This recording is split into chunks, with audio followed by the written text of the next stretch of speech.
here we are. I'm John Hello. Atack, and here is Janis Gillham-Grady. Our paths have been crossing for decades, I think now. So wonderful to finally meet you. Yes, you too. We've never even talked, I don't think. No, we've corresponded a little bit from time to Yeah, time, but so this is great. And yeah. before we get started on anything else, I want to recommend your books to people because there have now been more than 100 books about Scientology, and a few of them are vital, and yours are vital. That's my perception. So Thank you. I actually have copies of them right here with me. Yep. Yeah, I've had a lot of comments on how good they are. it's a So, very important part of the history, and because you were, as close to Hubbard as it was possible to get for a very long right.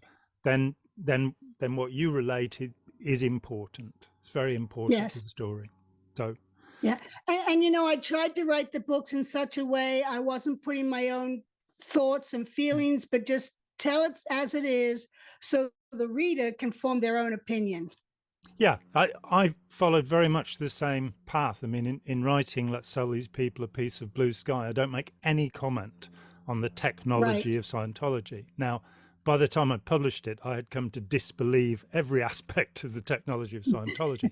But that's where I am, and it's for other people to make their own minds up.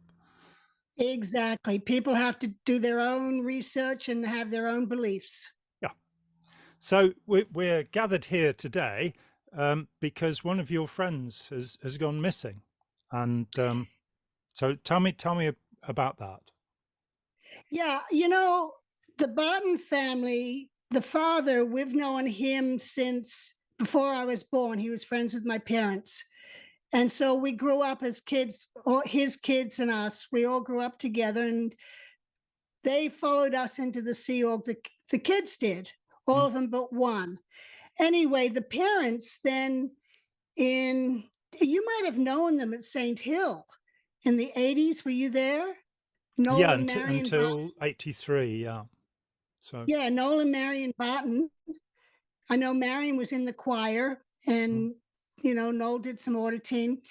But in the 80s, just around the time of the whole mission holder catastrophe, they went back to Australia and they hooked up with some old Scientologists who were now declared or squirrel group because they were mission holders. mm, But Noel and Marion were like, this is like the old mission we all had in Melbourne. mm, They really enjoyed that connection with their friends. Anyway, I know that Liz, the oldest daughter, disconnected from them at that point. And then Noel and Marion continued with their life. And one of the daughters, Blue, and actually went back and visited them with her kids. But she remained in good standing. mm.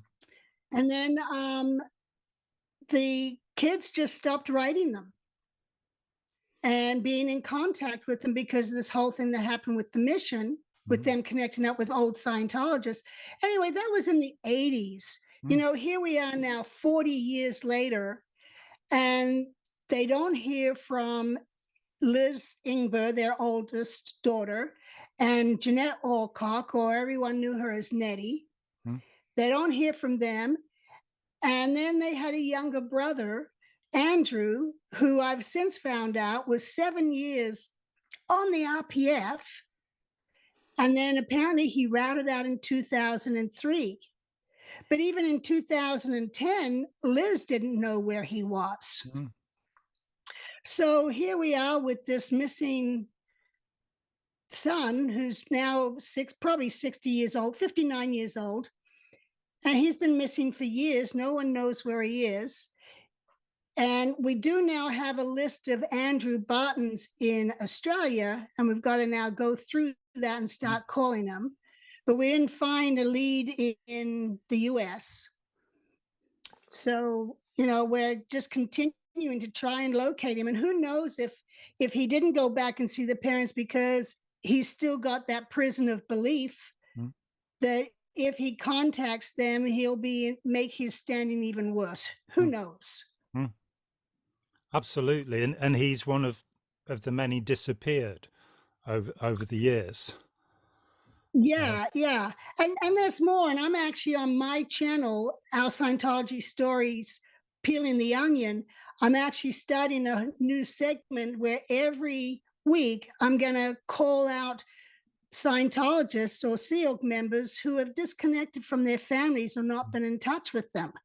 Because to me, and you know this, the first course you do in Scientology is the Hubbard communication course. You got to learn how to communicate. The first grade of Scientology is grade 0, communication. And here's this organization that thinks they're going to help the planet and they can't even communicate with their own families. You know, it's like, hey, get your backyard together before you start handling outside. So every week I'm going to try and call people out that have not been in touch. Like this coming Saturday, I have a 92-year-old woman who hasn't heard from her 2 daughters since the 90s. It's atrocious. It is, and I mean, as you say, it's one of the conflicts. And when we deal with Scientology, we are often dealing with extremes, where something is said, when in doubt, communicate. A book that's been Exactly. withdrawn for many years now because they stopped communicating with Ruth Minshall, who wrote it. But when in doubt, communicate is a Ron Hubbard statement. More communication, Yes. not less, is the answer. A being is as alive as he can communicate. He is as dead as he cannot. And Right. written into this, then, of course, is all of the mid-60s stuff about disconnection and the fair game law and all of the things that came along with that. So we find Scientology claiming to enhance families, the so-called second dynamic, but actually splitting them apart. And yeah, but having worked with Hubbard for a long time, he has things awful wrong with him, and he's been very destructive towards families. Mine very much so. He destroyed that family unit.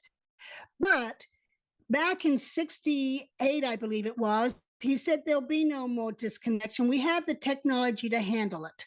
So here we are all these years later, and they're still disconnecting. And there's an OODS item, an orders of the day item, where he's telling the crew members, write to your friends and family so that they know that you're okay. So he's having to tell people to do that. And that's childish, for these SEAL members not to be communicating with their families. Yeah, and as you say, grade 0, the first level in Scientology, gives you the ability to communicate freely with anyone on any subject, or so we are told. And that's right, from anywhere. Yeah, and indeed, one of the exactly. one of the very last policies, which was probably Ron Hubbard, was 10 September 1983, PTSdness and disconnection. And that's the point, I remember it because that's the point where I left, because I was being told that I ought to disconnect from my friend Ira Chalef, and I was not willing to do that. And for 6 months, I was, writing up lines higher and higher and higher until eventually got the standing order #1 line to Ron Hubbard, allegedly, and got a letter back which said, your letter is on my desk. And that was the whole fruit of 6 months of inquiring as to why this strange policy was being readopted. I think it is fair to say that Ron Hubbard thrived on contradiction. And so there's an opposite to almost everything that's said. It's almost as if his goals, problems, masses were being established by giving us contradictions, double binds. Yes, just about everything. Yeah, very true. A lot of contradiction in what he said as opposed to what he did. Definitely. Yeah. I mean, go ahead. No, go ahead. Well, I mean, I was going to say I was touched by one of the expressions you used in your first book, where you refer to the Apollo as a slave ship. And,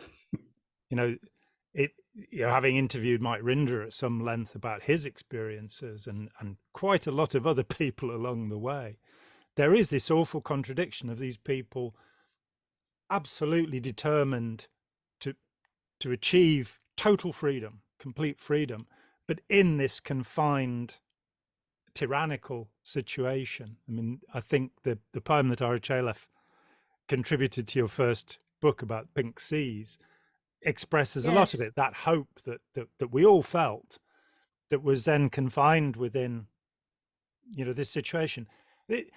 How do you feel now about Scientology itself? Do you still believe that it's a valuable and useful set of ideas? No, I don't use it myself, and I'm not gonna. There's people who felt it helped them. My Of parents, course. they both felt it helped them, and they got thousands of people into Scientology.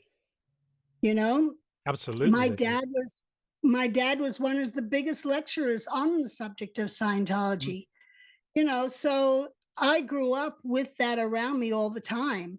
Mm. And we left Australia because the government interfered with our faith. Yep. And that changed the whole destiny of my life, Mm. From government interference. So that's where I'm like, it's up to each individual to figure it out themselves.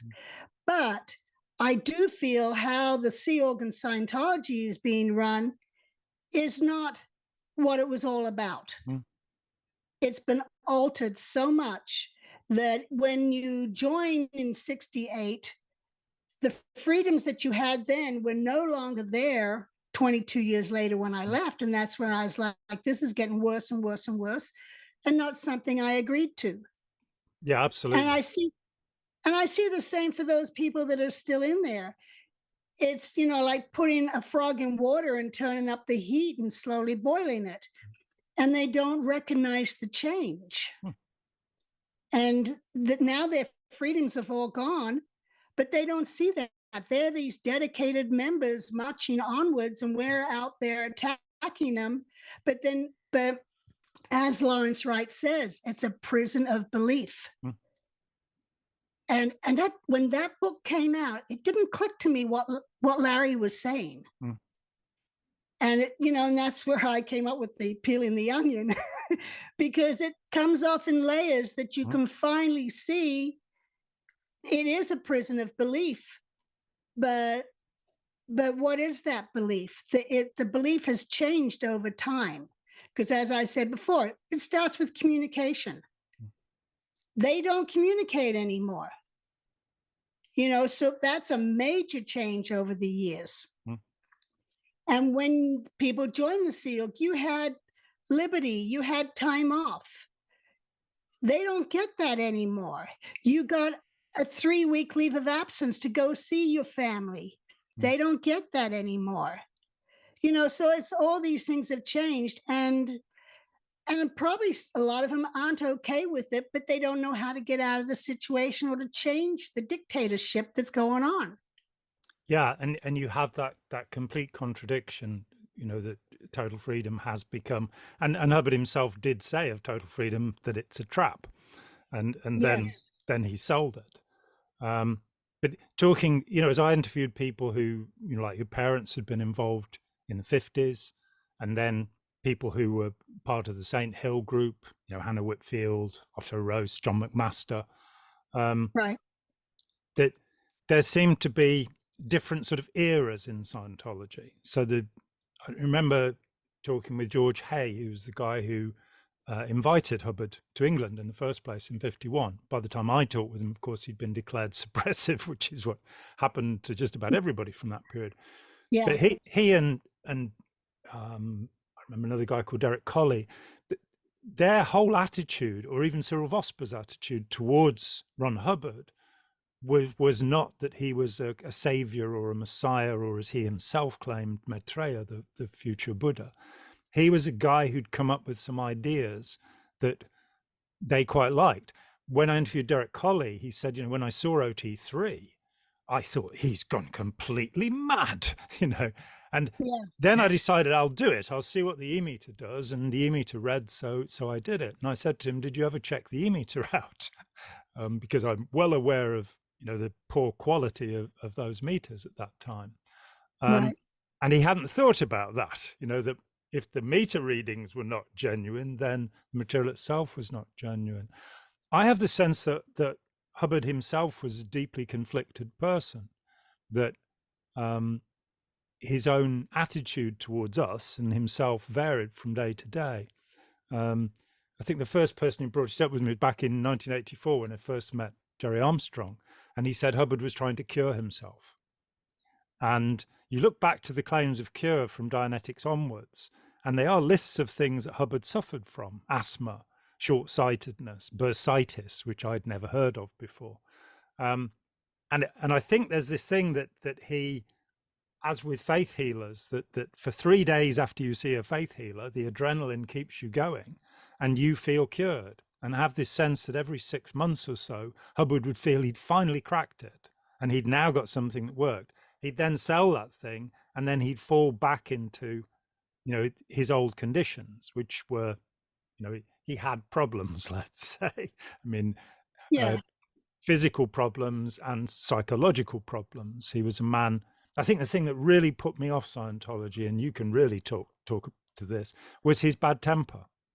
That my idea of a Maitreya, a Buddha, was a serene human being, and Ron Hubbard was certainly not that. Yeah, and even as a kid, I used to think about that. This is a man who's supposed to be helping people with their emotions, but he had the most explosive emotions. So even as a kid, I did think about that. And I used to, when I'd go on watch, because I'd go on watch and work with him 6 hours a day, I knew he could be explosive, and I hated being around him when it happened. And I used to tell myself before I go up the final flight of stairs, I can do this. I can get through this watch. Let me try and get through this watch without him getting mad, me keeping him calm, and then I'd go in and, report for duty. And I would take it as a win every day I got through a watch without him being explosive about something, and I would think, how could this person have come up with all of this with this temper? But it definitely got people to get things done. I suppose there is that to it, yeah. And your story is I mean, it's wonderful that you survived. Let's put it that way, because it was a dreadful, dreadful thing. It sounds as if your parents were really decent people, really smart, decent people. They split up, and you and your 2 siblings ended up as the first Commodore's messengers on board the ship towards the end of 1968. Is that right? When you were 11? I was on the ship when I was 11. I just turned 12 when Hubbard came back aboard the Royal Scotsman, and I became a messenger. And then later on, I got my sister to be a messenger. My brother was on the ship for a bit. Then he went to the Avon River and was with our mother.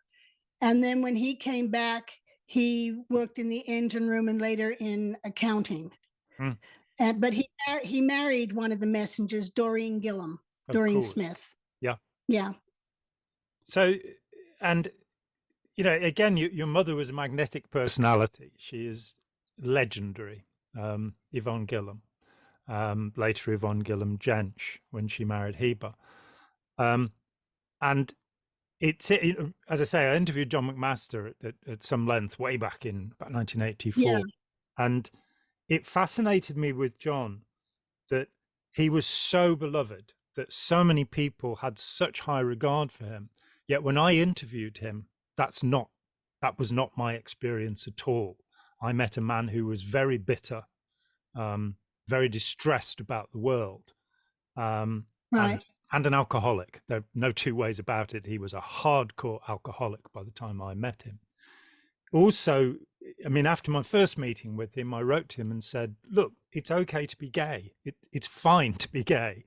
There's even a group in Los Angeles called the Gay Theatre Association. Why don't you get in touch with them? And I got this 7-page handwritten letter back from him saying, I'm not a homosexual. How dare you accuse me of being a homosexual? And I, happened to mention this to Otto Rose, who laughed and calls his assistant over and said, when he was on the phone with me last, what did John say? And they told me the obscene thing that John had proposed to Otto. So he was somebody who was trapped in this. I had a phone call from a guy who was a set designer in Hollywood years ago, 30 years ago, and he said he'd never understood why it was that out of the first 10 clears, 7 of them were gay. And he said we called ourselves the queer clears. So wow, I've never heard that. yeah, and he was, can you explain that to me? And I said, well, blackmail, that if there was any trouble, Hubbard would have this thing that even though it had just about become legal in some parts of the Western world, right, gay people were still very much targeted. And oh yes, yeah, when I talked with John about him being the world's first real clear, there'd been many false clears declared before, but he was the first real clear. I mean, Hubbard in Dianetics, Modern Science and Mental Health basically claims that there were already 272 clears. There weren't any. There weren't any. There never were any. But John, when I said, how did you become the first clear? He said, well, Hubbard told me. He came up to me one day and said, right, you're done now. And you're now clear, So you've got this very confusing situation where John toured the world with his secretary, Colin. And there was all of this adulation. I have the sense, I put him forward as an example because I have the sense that your mum wasn't like that your mum was thoroughly genuine, that there was no division, that she really believed in this, she really wanted to help the world. And to do that, Hubbard demanded that she sacrifice her children, and so kept making deals whereby you were meant to be with her, but then she'd be sent off somewhere else, or something would happen with you. Right. And I would have to say that from what I've always thought a real Scientologist was, that would have been my mother. Yeah. She had that beingness and granted beingness and was all about helping others. And that's what I've always thought a real Scientologist was supposed to be, is what she portrayed. I'm reading testimony, I think it's from the Clearwater hearings. There's a woman called Laurie Taverner, who she was training as an OT5 auditor, so very high level. And she went home to Los Angeles for a break and decided she wasn't going back. And she said that many people came to her afterwards and said, but I got into Scientology because I wanted to be like you. And Laurie said, I've always been like this. Scientology didn't do this. Do you think that would be true for your mother, that she was naturally a positive and magnetic person? Yes. Yeah. She definitely was very positive and magnetic. People just drew to her. She grew up in high society Brisbane and was always one for putting on events and parties and bringing people together. So that's how she was raised. I mean, she had a grandfather and 2 great-grandfathers who were Supreme Court judges. And so she was within all those circles and knew this governor and that governor. And so it was something she already had, though she was a kindergarten director. And kids just flocked to her. And then she treated people the same as she would have treated the children, with gentle and care. Yeah. I mean, in talking with John McMaster, he had various complaints about Ron Hubbard, and one of them was this whole idea of the suppressive person. And he said, I went to him and about 1965 or something, 66. I went to him and I said, why aren't we helping these people? Surely we could change the world faster if we sorted out their problems. And Hubbard, completely rejected this. And he was, well, and now we've got disconnection. Now we're running away from them, because we can't face them. We disconnect from them, which, it was a fair point. It's a fair point. Yeah. Well, in 65, my mother actually got declared. Yeah.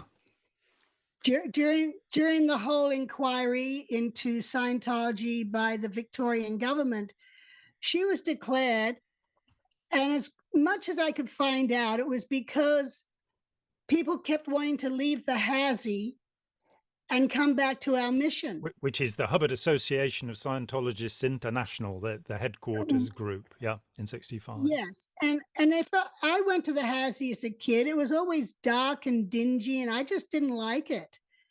But our mission was so upbeat, and everyone loved it. And so Mom would send people to the Hazy for services. They hated it, and they would come back, and they would tell other people about the mission. And so it was, again, my mother's magnetic personality. But what's she to do? She's going to service them and try and encourage them to go back to Hazy, and they wouldn't. So she ends up declared, and everyone's told they have to disconnect from her. And in writing my book, I called these old timers, and they're like, no, we never disconnected from her, because nobody believed in the disconnection. And then, nowadays I look at it, and who are all the declared people? They're people who have left the SEAL because they disagree with the changes that have happened and that they have no freedom anymore. They have no life to make decisions for themselves. And they leave, and therefore they become suppressive people, where there's probably more people outside of Scientology than there are in now. I think there are more former members, there are more people who've had some contact with Scientology, and the independent movement, and I have my problems with certain people there, but the independent movement is larger than the International Association of Scientologists. The closest we got about 2 years ago, there was, and I'm not deeply involved in this, I don't research this anymore, I just occasionally take the advantage of talking to somebody who interests me. But Tony Ortega had somebody talking with him who was saying there are 25,000 people left in the IAS. We have actually an 80s internal report, somebody gave it to me, which says 25,000 paid up members in the late 80s.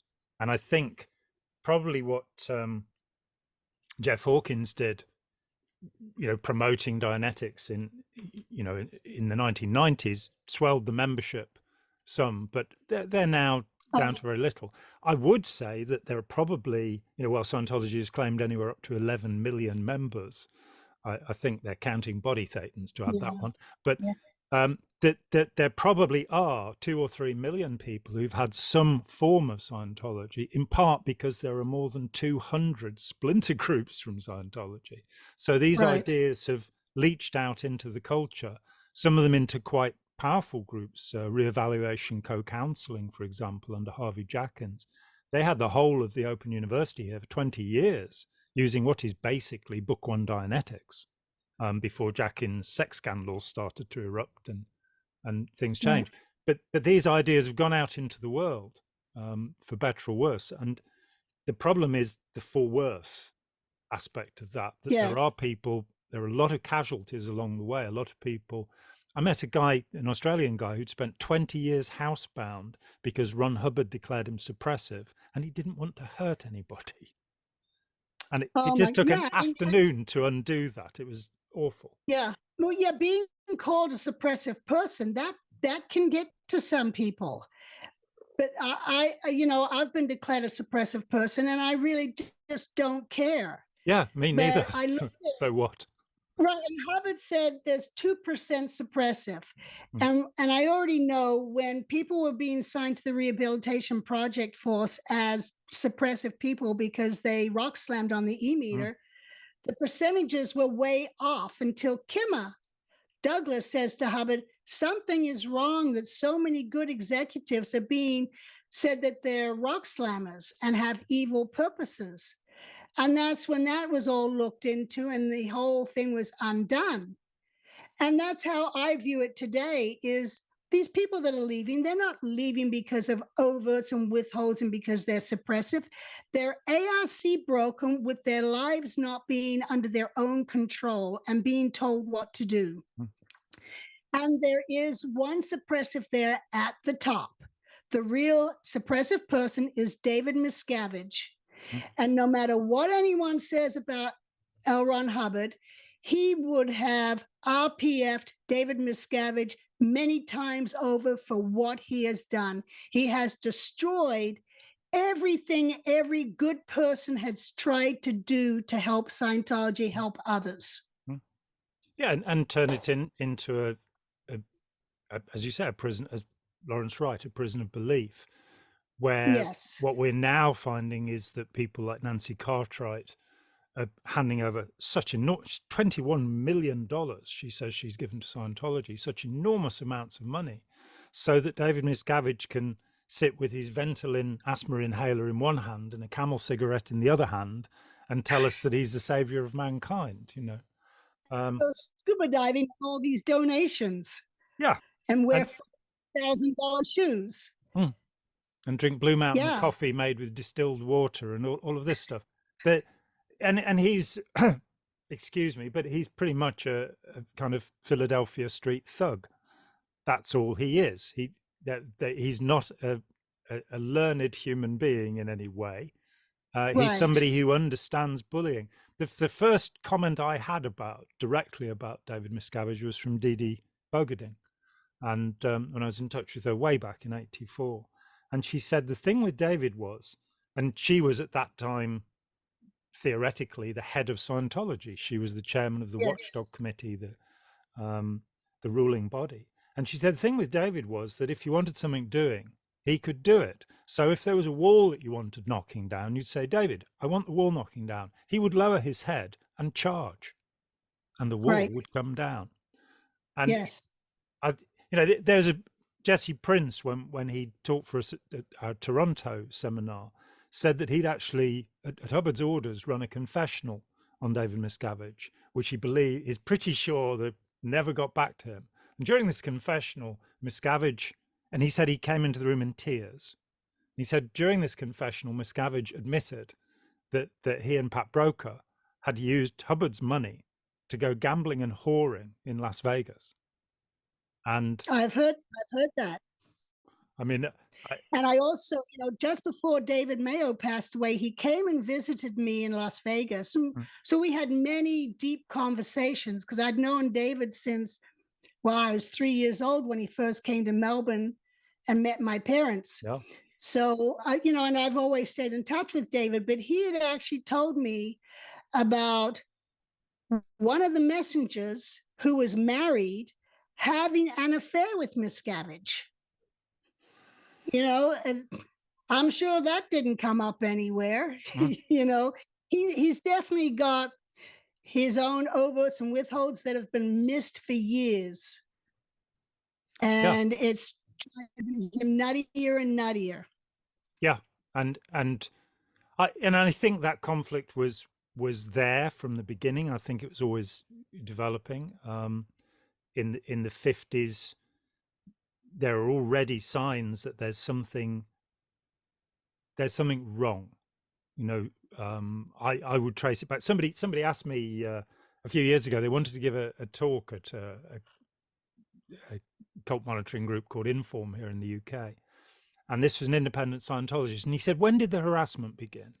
And I said, "Well, I'd place it back to the spring of 1952, when James Elliott, who's listed on Hubbard's letterhead as his business manager, stole the mailing lists of the Wichita Foundation, which Hubbard had left." And I got this email back going, "No, after David Mayo left, when did the harassment begin?" So Taylor making the story. And I think there's that something very, maybe it's Rhodesia, maybe it's back then that Hubbard comes back from Rhodesia and makes this claim, and OT can't make it on his own. What he doesn't tell us is that he wasn't on his own. There was a man called Morley Glazier with him, and he ordered Morley Glazier to break into government offices. Right. He was caught and he was sent to jail, and that's why Hubbard was. So there was always this shadowy world as well as the bright promises. Nibs, L. Ron Hubbard Jr. speaks of that as well. Yeah. And what was very interesting to me is when I was looking through, I was reading Fair Game by Steve Kaneen. Yeah. Very good book. And very excellent book, highly recommended.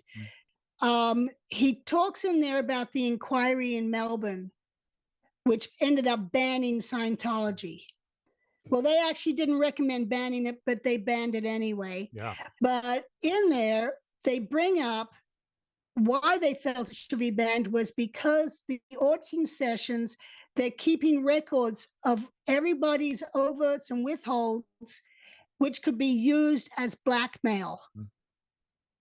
And that's exactly what was done. And the Guardian's office was doing that. People get withholds off and overts, and next thing you know, the Guardian's office would cull through people's PC folders to try and find crimes and things like that. And here's a good example. When in 1982, I believe it was, I was being declared and offloaded because I was highly disaffected. And they took me down to the port captain's office to sign a declaration that I had smuggled guns into Spain. And I'm like, what? When I was 11 years old, I had a Joburg sec check. And it read on smuggling. And I said, well, I didn't really smuggle. I had my brother's air rifle, an air rifle. Yeah. I had my brother's air rifle in the bottom of my suitcase when we arrived from England to Valencia to go on the ship. My suitcase was locked. Customs calls me over to unlock it. They see a little 11-year-old come over and they're like, just waved me on. And I said, well, that's the only thing I can think of. I didn't declare the air rifle. So now all these years later, they're trying to get me to admit that I smuggled arms into Spain. And so it becomes, I mean, when Neville Chamberlain was declared suppressive, it said, they declared something like, before he entered Scientology, he already had a record of violence for hire, pimping, trafficking, what have you. And as Neville delightedly pointed out, he was 8 years old when he got into Scientology. So he was quite something when he was a little boy, and probably still is, knowing him. But yeah, and the use of material from pre-clear folders, that's something that's often been asserted and has been difficult to pin down. But there is, in the Clearwater hearings, the attack on Ernie Hartwell, Adele Hartwell's husband. It's documented because you have, I think it's Ernie Martin, who was in the GEO, who actually did the cull. The order came from Hubbard. And so this the kind of looking glass, it's a looking glass world. Things are very often the opposite of what they seem. Right. And especially with the Guardian's office. And I mean, I talked with a guy who'd been a telex operator for Hubbard for a period of time, and he said that I think it was a quarter of all of the traffic that went by telex was coded, which meant that it was going to the Guardian's office to branch one. No.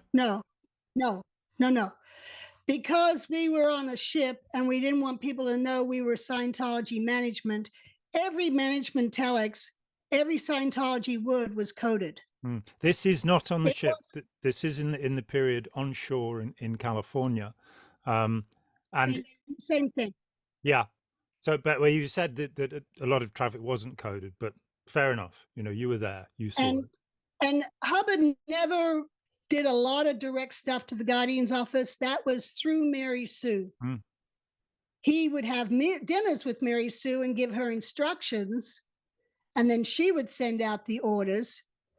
But the telexes, I was in the telex unit of the LRH external communication in Los Angeles when he had just moved to LA and was trying to locate a place to move to.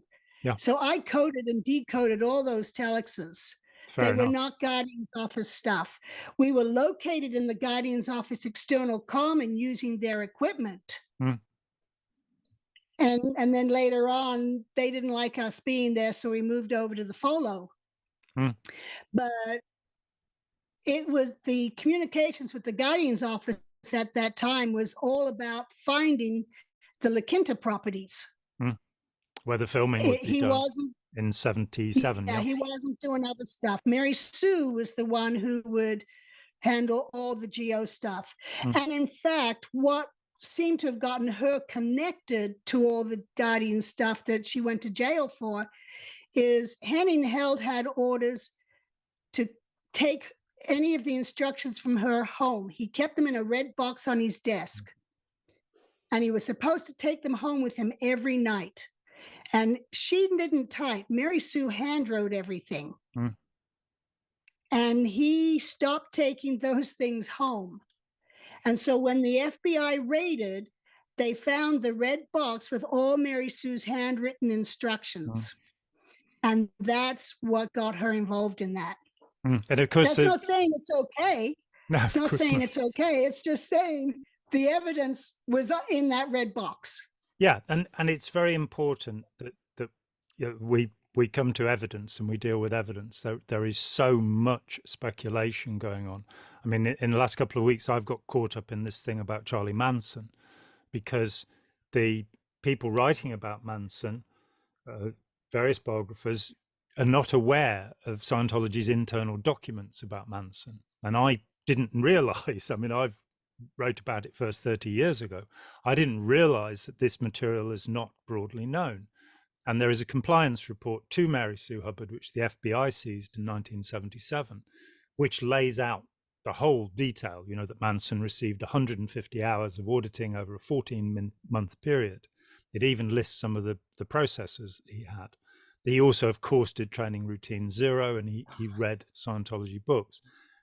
What we can infer from that is another matter. It should be in the record. It should be known about, because it is certainly one of the influences. But it doesn't make Scientology responsible in any way for what Charles Manson did, or what his so-called family did. But that they then sought desperately to cover it up. You also, as you say, you know, one of the contradictions that bothered me was fairly early on, was Ron's Journal 1967, RJ67, where he talks about not bothering with attackers. You know, they're the dogs yapping at the wheels of the fire engine. And then in the same talk, and it's a half-hour talk, he says that Mary Sue has hired professional intelligence agents to research the then Prime Minister Harold Wilson, UK Prime Minister, and Cecil King, the press baron. And it's this contradiction. Here we're being told, no, we don't bother with critics. And here we're not talking about a private detective, though it was, in fact, a private detective. Yes. He's saying an intelligence agent, somebody who's come from, and there's the admission of, you know, what is going on in the background behind Scientology, right there in the open, that there's this department that is performing dirty tricks, that is investigating people. Running alongside, you know, I wrote a paper years ago called Scientology, Religion or Intelligence Agency, and both things may be true. The extent to which, I mean, I don't know how you feel about this, but certainly when I was in Scientology, from 74 to 83, I never thought it was a religion. That didn't. I was a student of religion. I knew what religions were. They had worship and they had, you know, a set of doctrines, spiritual doctrines.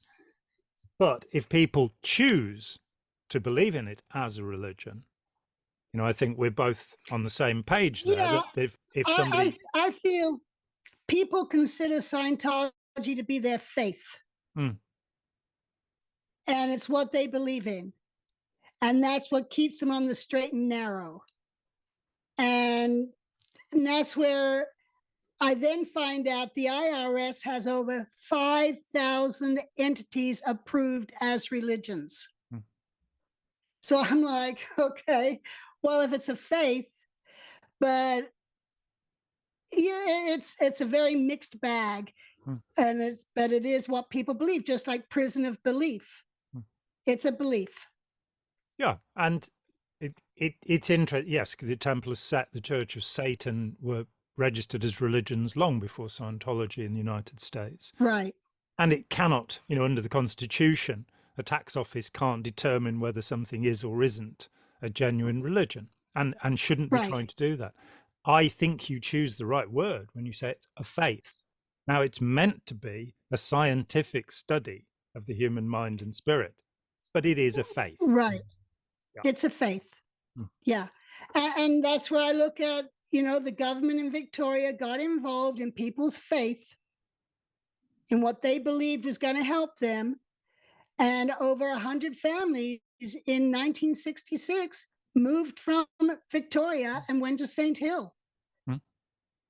My mom was in England, my dad in Australia, and they got all those families out because it was now against the law to practice what they believed in. Which is palpably ridiculous. And I've always been outspoken against, when the Germans and the Russians were looking at bans. I spoke out because that's not the way to deal with this. If there is something criminal and illegal within the group, and there is, then you prosecute that. So human trafficking, for example, is certainly an aspect of Scientology and something that should be vigorously investigated. And human trafficking that they're doing should not be happening. No. How that shouldn't be happening. It's not part of their forwarding of their beliefs. It's just they get into this big stat push and everyone panics Thursday, 2:00, and they come up with unusual solutions that then continue for years and years and years. And it's just unusual solutions to a problem they didn't know how to solve because they were under pressure to get their stats up. And I mean, these things certainly go back to near the beginnings of the Sea Organization. Your own situation exemplifies this. Mike Rinder, at the age of 18 in 1973, arrives on the ship believing he's going to be trained and sent back to Australia as an executive. And it's explained to him that he's been traded. They've been given some courses and he now belongs, to the Sea Organization on the Apollo. And this, so it continues. I mean, with many of the things, I think I was talking with Karen de la Carriere and said, Miscavige brought in this abortion rule, and she hesitated for a moment. She said it wasn't Miscavige; it was practiced aboard the ship. But yes, it was practiced on board the ship. You'd be sent off the ship and to an outer org, which is the idea still. Yes, we'd already experienced having children on the ship, and it was dangerous. Yeah. I remember my sister-in-law's brother, the top of his finger at 2 years old was chopped off being slammed in a metal door. It was, and then you've got, the holes where the lines go out. A baby could crawl through that and go down into the ocean. It was dangerous to have kids on board. Yeah. So it was not recommended. And it was like, get the kids off of here. So when people did get pregnant, I was there once when Hubbard's steward told him that she was pregnant.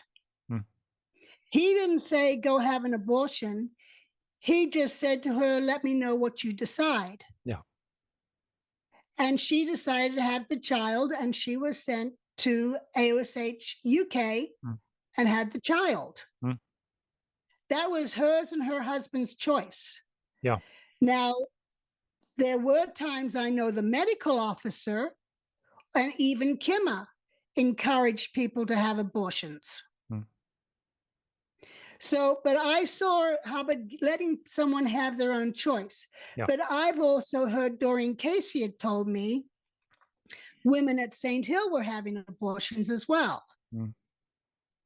But then I've also heard at St. Hill and from Neville, there was a lot of people shacking up with each other, so some might have even been married and have a spouse back in America. So I saw it as an individual's choice at that time. With Miscavige, it was forced. And people were pulled into ethics and not let out of ethics until they decided to have an abortion. A woman I spoke with in the 80s, she was put onto the rehabilitation project force. She was screamed at for 2 weeks to have an abortion under Miscavige's rule. And Yep. in fact, in the 90s, thinking about it. And she and another woman who had refused an abortion were detailed to shovel human excrement from out of a cesspit. Just this dystopian fantasy world that Scientology has turned into. But exactly. And the whole abortion thing was coming from Miscavige. It was not other people pushing it, were doing it based off of Miscavige's. He's the one who ordered the executive director, Guillaume Leserve, to write that issue, No More Children in the Sea Org. Guillaume had kids himself. He didn't have a problem with having kids. Miscavige is where it came from. It was never Hubbard. It was Miscavige. Fair enough. Returning to, the way that Mary Sue Hubbard was instructed, the first thought that comes to me is the way that mafia dons run things, that they won't put anything in writing. Do you think, from your experience, your significant experience of both Ron and Mary Sue, do you think that Mary Sue at any point went maverick? Do you think that Ron was aware of everything she did? I will say that Mary Sue, anytime a messenger entered the room, she would stop talking. If we were on a message run and we came back and she was talking, she would stop. She didn't want us to hear what she was briefing him on. And then he'd send us off on a message. Plus, when they were in the dining room, there was music playing between us sitting outside the door and their table. There was music playing, so you couldn't hear the conversations. And sometimes she'd get up and close the door in his office. And also their cabins were next to each other with a bathroom, a shower in between. You can go from one to the other. And you could see that she'd go over there sometimes and talk to him and go back. You could see it through the grate in the bathroom door. You could see her feet. So she had many conversations with him that messengers could not hear, and she made sure of it. Yeah. Fair enough. It pretty much answers the question, doesn't it? Okay, this has been great, and I'd like to, in a couple of months or something, come back and talk a bit more, if that's all right with you. Sure, we can absolutely. I've enjoyed this. Yeah, so thank you so much, and to anybody watching, read Janis's books, and if